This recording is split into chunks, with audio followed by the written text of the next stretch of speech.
About that time, some people came up and told him about the Galileans Pilate had killed while they were at worship, mixing their blood with the blood of the sacrifices on the altar.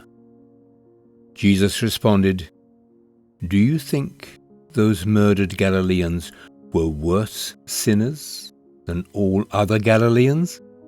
Not at all. Unless you turn to God, you too will die." And those 18 in Jerusalem the other day, the ones crushed and killed when the Tower of Siloam collapsed and fell on them, do you think they were worse citizens than all other Jerusalemites? Not at all. Unless you turn to God, you too will die. Then he told them a story. A man had an apple tree planted in his front yard. He came to it expecting to find apples, but there weren't any. He said to his gardener, "What's going on here? For 3 years now I've come to this tree expecting apples, and not one apple have I found. Chop it down. Why waste good ground with it any longer?" The gardener said, "Let's give it another year. I'll dig around it and fertilize, and maybe it will produce next year. If it doesn't, then chop it down." Healing on the Sabbath. He was teaching in one of the meeting places on the Sabbath. There was a woman present, so twisted and bent over with arthritis that she couldn't even look up. She had been afflicted with this for 18 years. When Jesus saw her, he called her over. "Woman, you're free." He laid hands on her, and suddenly she was standing straight and tall, giving glory to God.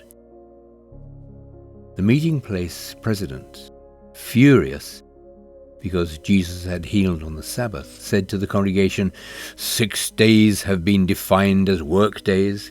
Come on one of the 6 if you want to be healed, but not on the 7th, the Sabbath." But Jesus shot back, "You frauds! Each Sabbath every one of you regularly unties your cow or donkey from its stall, leads it out for water, and thinks nothing of it.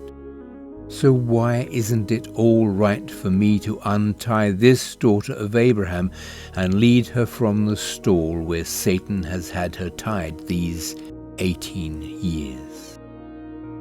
When he put it that way, his critics were left looking quite silly and red-faced. The congregation was delighted and cheered him on. The way to God. Then he said, "How can I picture God's kingdom for you? What kind of story can I use? It's like an acorn that a man plants in his front yard. It grows into a huge oak tree with thick branches, and eagles build nests in it." He tried again. "How can I picture God's kingdom? It's like yeast that a woman works into enough dough for 3 loaves of bread and waits while the dough rises."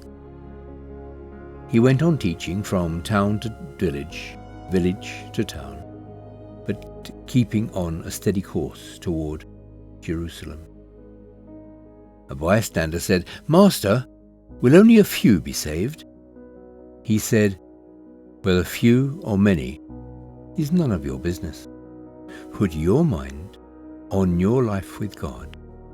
The way to life, to God, is vigorous and requires your total attention. A lot of you are going to assume that you'll sit down to God's salvation banquet just because you've been hanging around with the neighborhood all your lives. Well, one day you're going to be banging on the door, wanting to get in, but you'll find the door locked and the master saying, 'Sorry, you're not on my guest list.'